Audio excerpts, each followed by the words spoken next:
Joe Cowley reports that the Chicago Bulls could be trying to smooth over their relationship with Zach LaVine while also pointing out some non-truth that the Chicago Bulls have been pointing out this offseason. We'll talk a little bit about that. Plus, DeMar DeRozan has made now his thoughts on leaving the Chicago Bulls known. We're going to talk about all that and more right after this. You are now tuned in to Chicago Bulls Central, your number one place for all Chicago Bulls news and content.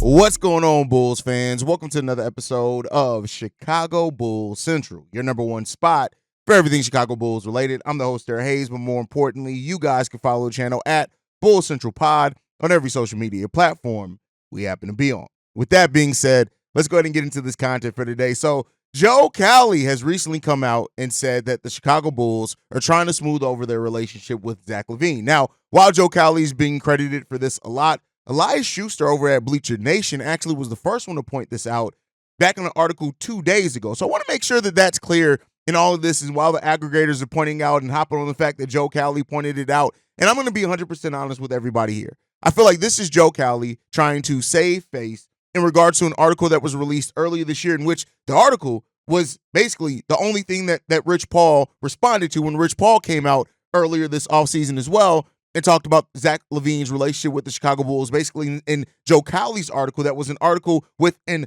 unnamed front office member of the Chicago Bulls.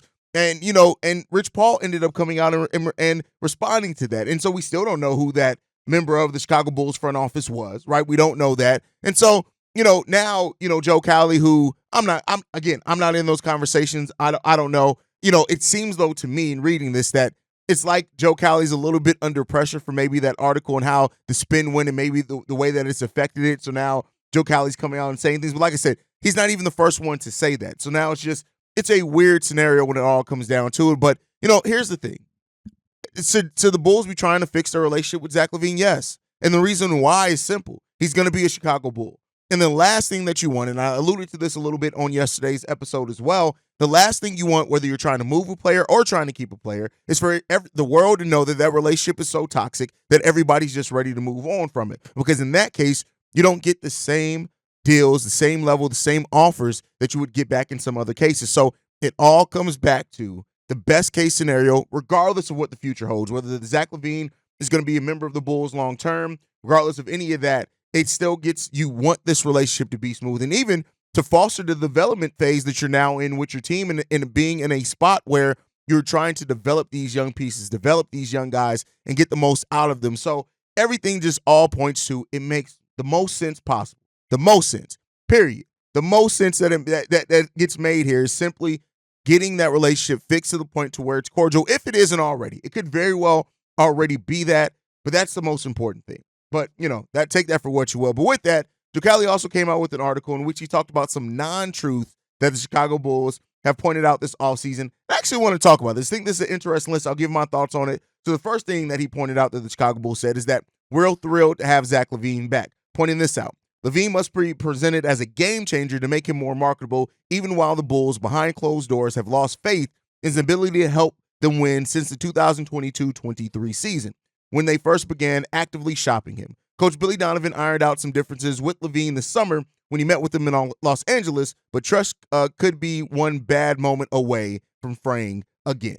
And this is probably one of the most reasonable in this list. I think that, it's clear that the Bulls were looking to move on from Zach. I think that the level of rumors that we've heard, all those type of things, yes, it's clear that you moved on from him. But again, you've changed your direction. And, to say that you're thrilled to have Zach LaVine back, yeah, I get that. People are going to look at that and take that with a grain of salt, and they should. Now, to say that the Bulls have been shopping Zach LaVine since the 2022-23 season, I actually push back on that a little bit. Now, maybe that's when they started having those talks and those conversations around, hey, there's possibly a look to do some things there, but it was at that 2023 trade deadline, reportedly, that the Bulls were, 2022 trade deadline, that the Bulls were reportedly offered a deal to the Knicks that would have included RJ Barrett, as rumored, multiple first-round picks.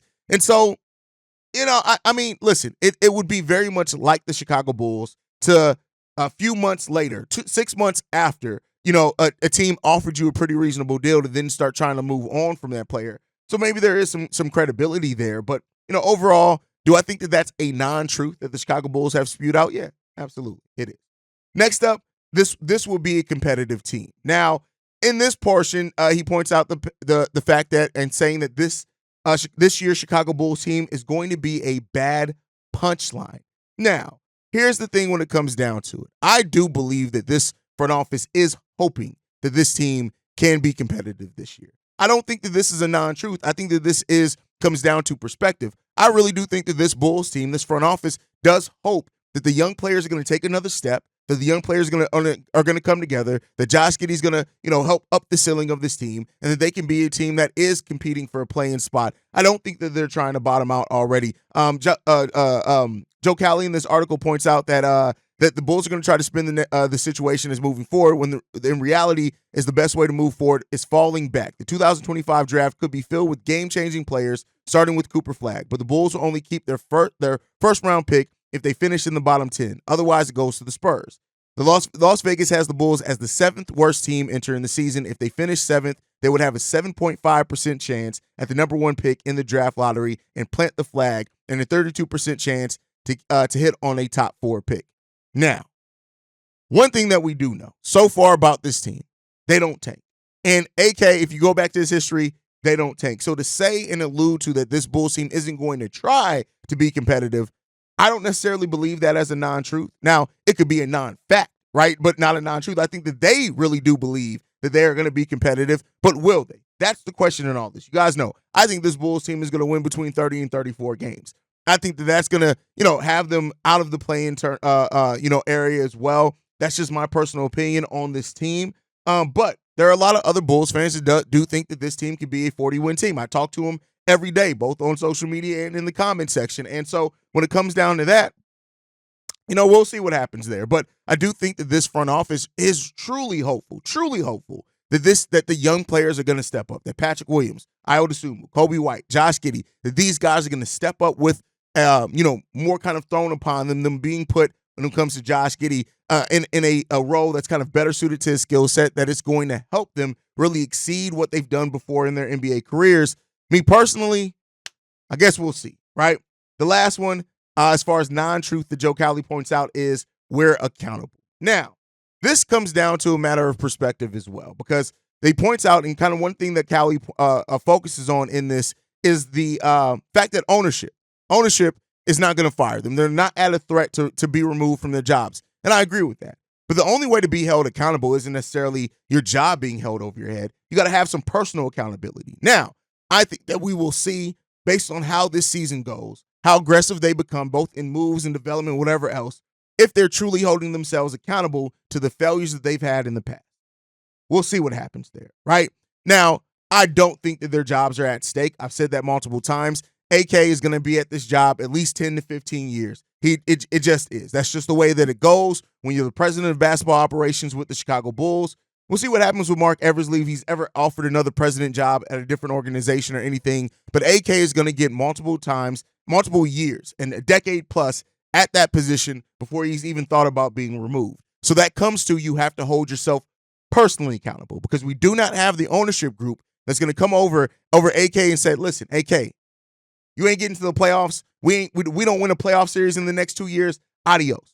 Jerry Reinsdorf isn't going to do that. That's part of the reason why Bulls fans have problems with Jerry Reinsdorf, outside of they use the cheat function. But, outside of that is that, Jerry Reinsdorf is pretty hands-off, both positively and negatively when it comes to the Chicago Bulls as far as the day-to-day operations. But, I think that the personal accountability, let's hope that because like I've said multiple times before, if AK and Eversley have not learned from their mistakes, if they have not learned from the shit that they've done in the past, if they have not learned from constantly being behind the 8 ball when it comes down to making deals and willing and dealing, then we have a very, very bleak future, whether we keep our top 10 pick or not. You have to learn from your mistakes. You have to hold yourself accountable, and that accountability doesn't necessarily have to come from somebody telling you your job's on the line. And if you need that, I'll go so far as to say this: if you absolutely need somebody to tell you your job's on the line for you to do better, you might as well go ahead and pack it in, because that's not a way to operate. And even then, so what? Do you make another 1 or 2 good moves that takes your job out of being on the line, and then you coast again? You make another few years of bad decisions until your job's on the line again? That's not where I want this front office to be. I want them and hope that they hold themselves to a level of personal accountability over truly getting to their goals. They talk so often about what their goals are and are falling short of those goals every single time. And if you can't get to the place of consistently hitting those and holding yourself accountable to those goals, like I said, the future of the Chicago Bulls is a lot more bleak than even what the most dire and doubtful Chicago Bulls fan would believe if these motherfuckers can't hold themselves personally accountable. So let's hope that that's the case as well, that they find some level of personal accountability as we're trying to move forward overall, through and through. Where does Haize sit right now? Speaking to myself in the third person is weird. Where do I sit right now on how I view this front office? And I think that this front office, I've said it multiple times if you guys have listened to me, I think right now this Bulls team is at a place where they're hopeful and they are trying to decide. There's two different routes in the road that they can go. The young players end up stepping up hugely, and we do end up having a team that's much better than what people thought coming into the season. And then thus, you take advantage of some of the cap flexibility that you have coming up in the next couple of years. You take advantage of the fact that you do have all your first-round picks after this pick is owed to the Spurs whenever it does convey. Or this is a team that is going to be bad. And if they are bad this season and get lucky and end up keeping their draft pick in a deep draft in 2025, you need to make sure you get that draft pick right. Now, there is a different avenue. I said two. There's a third one in which the Bulls are bad and they still do not get to hold on to their pick because of lottery odds and things like that. That's the path to hell. And let's hope that's not the path that we're on. With that said, moving into the next topic, before we get into the DeMar DeRozan talking about his departure here with the Chicago Bulls, I want to talk about this. So you guys know that the Chicago Sports Network is launching this year. They will be taking over Bulls coverage from NBC Sports Chicago. And there's been a lot of questions on who from NBC Sports Chicago is moving on. We now know one name that will not be returning, and that is Will Perdue. Will Perdue will not return to the Bulls studio shows over with Chicago Sports Network. This came out from himself yesterday, on Friday. It came out yesterday. He's saying this. By the way, Chicago Sports Network officially launches October 1st, so we're only a few days away from that launching. But Will Perdue saying this. The Bulls called on Friday and said, we've made a decision that we're going to go with a two-person crew. They're going with a host and an analyst. They said it allows them some flexibility to have guest appearances periodically. If it works, they like me to come on as a guest once in a while. But only having one analyst is the way they're going to go. Now, the analyst is expected right now to be Kendall Gill. And it seems like his co-host in that case is going to be Jason Goff as well, who Jason Goff was recently over on CHGO Bulls, and he said some announcements were coming. So that kind of aligns with that right now. And overall, it sucks that Will Perdue is a guy that I like. I don't always agree with Will Perdue and his views on things at times. I think he has a very kind of old school basketball mentality that's needed. I want to be clear here. I'm not saying that as a slight. I think that that's needed in this space and in this area. And it sucks that he's moving on. He went on to say this. I thoroughly enjoyed all those years. Bulls fans tell me you provide entertainment with your commentary. I've always felt like I've had a positive impact on what I've tried to provide from an analyst standpoint. I'm going to miss doing that. I used to enjoy coming home and asking my wife what she thought about the show. She would critique me. I go back and watch them, and she would point out stuff, and we would work on stuff, and I would take notes. We'll see where I land. And I hope that Will Perdue does still find a way to stay in this lane, right? Matter of fact, I mean, if Chi-Town Sports Central Network was bigger than what it is, I would definitely reach out to Will Perdue, but we're still working ourselves up to getting to that level. But, it is what it is there. But, I think in all of this, in the move over, that, there's a lot of people that we've become kind of household names to Chicago Bulls fans that are going to be gone now. And Will Perdue is one of the first ones that we know on that. We do know that Adam Amin and Stacey King will stay on with the Chicago Sports Network. They will be making that move over, as well as the producer Mark Brady as well. And so far right now, we don't know what Casey Johnson's path is going to be. He's still up in air as well, that Casey Johnson's role is still being determined as well. So that's something to look out for. But I think Casey Johnson, if he wants to stay in this lane, and even Will Perdue to a certain degree as well, the one benefit about like where sports media is gone is that you can have it, you can do it yourself. You can do it with your own studio. You can do it at home. And so, if they want to stay there and they have big enough names and cachets that they'd be able to build a pretty large brand. Now, it would suck for like somebody like me to have a new podcast. You know what? Let me take that back, because I have to realize one thing. ain't too many people, I don't care what your name is, fucking with Chicago Bulls Central. And so that just is what it is, right? So I don't know if anybody's really going to affect us in this space, but I do hope that they stay around as voices. And if Casey Johnson is not retained by the Chicago Sports Network, we'll see what comes about of that and what he ends up deciding to do with his future. But as of right now, we know that Will Perdue will not be making that leap over. He may be on as a guest. And as of right now, Casey Johnson still being determined what his role is going to be with the new network.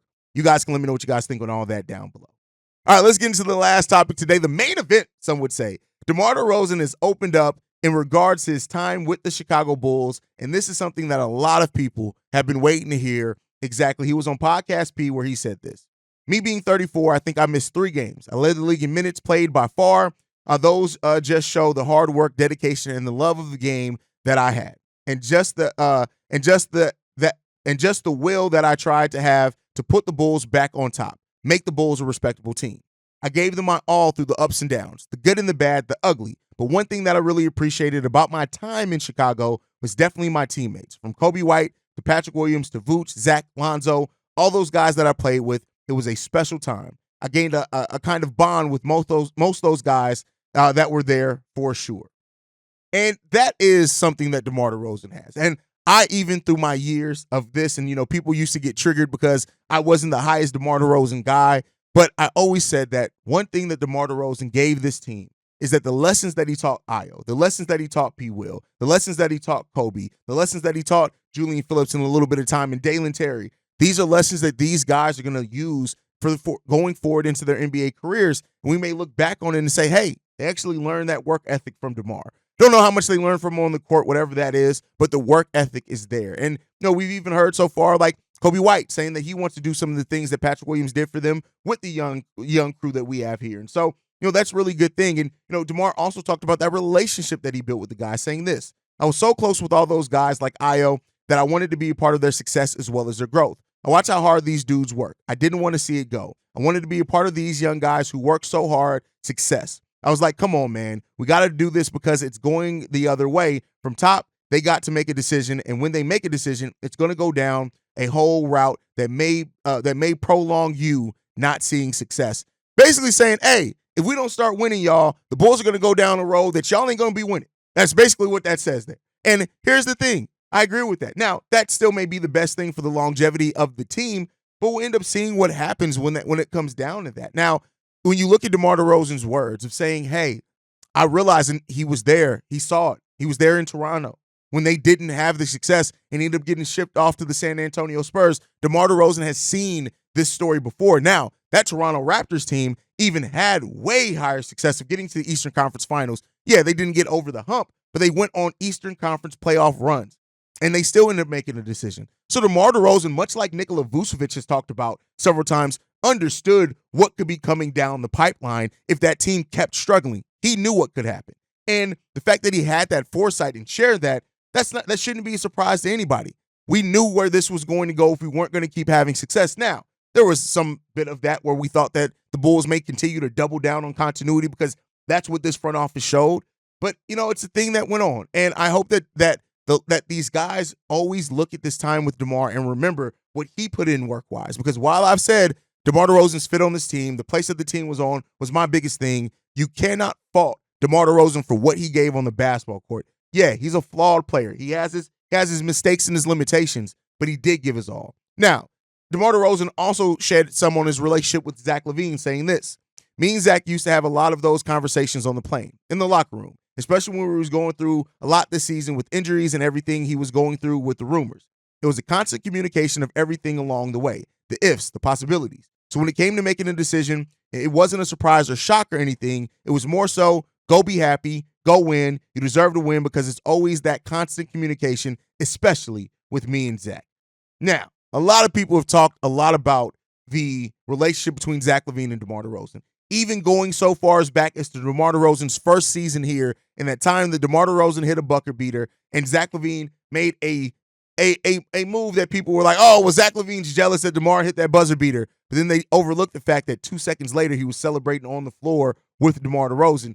But, people have always had that speculation between those two guys. It's been there. When you have a guy that comes into a team where Zach LaVine is supposed to be the guy and DeMar DeRozan was having the accolades that he had, there's going to be some of that speculation. I always thought it was a little bit overblown as far as the relationship between each other because Zach's been here. He's tried to do it alone. He's tried to pull the team up, and you have to have a team around you that supports you if you truly want to get to anywhere meaningful.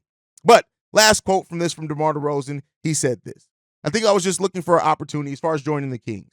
I think I was just looking for an opportunity to win at a high level, wherever that was going to be. I think coming out of last season, that was kind of my view and approach for this upcoming season. So once the season ended, I kind of just took a back seat, and everybody kind of knew I was in a place where I wanted to win. And for that, I hope that DeMar DeRozan finds, and he's in that place where he's going to win. I have no ill will towards DeMar DeRozan and his future in the NBA. I just don't. I hope that DeMar finds every bit of the success that he's looking for. And, while that Kings team has, again, some fit issues, but those are concerns when he came into Chicago, I hope that he finds that winning path that he wants to. He's 34 years old. And at this point, like the NBA, the mortality of the NBA career is glaring on him. And at some point, that does catch up with every player. I don't necessarily mean that it's going to be injury because DeMar DeRozan typically is a very healthy player over the course of his NBA career. But I do think that, that runway to win a title, much like with Chris Paul, right? Chris Paul, the title that's eluded him, and it doesn't seem like he's going to get it. But DeMar DeRozan now, being 35 years old, actually, which he turned 35 last month, it comes down to, are you on a team that can get you over that hump? Can you finally get that title that's eluded you? Not that you necessarily need it. DeMar DeRozan's career is what DeMar DeRozan's career is. But if he can get that title on his way out, hey, listen, that would help shore up a lot of things for him. And hopefully DeMar DeRozan finds his path to get there. I hope that he does. Like I said, a time here with Chicago ended. I think it was time to end. I think it was time to break up the continuity. And at some point, like it sucks because at the same time, you can't fault DeMar for what he gave you, the effort that he gave, the records that he broke, the run that he went on. But at the same time, like the front office did not and was not able to capitalize on that by putting a team and maintaining a team on the floor that was able to sustain and get to that winning place of even winning a playoff series. This is where we end up standing at now. But you guys can let me know what you guys think on all that down below. Make sure you guys are following the show at Bull Central Pod. You can send us any feedback, questions, comments, concerns, bullcentralpod@gmail.com. Lastly, if you want to leave a text message and our voicemail for our mailbag, the number to do so, 773-270-2799. We are the number one spot for everything Chicago Bulls related, but that's thanks to you guys. And like I like to end every episode on, go Bulls. Love you guys. See red if you can, y'all. Peace. This has been a presentation of the Break Media.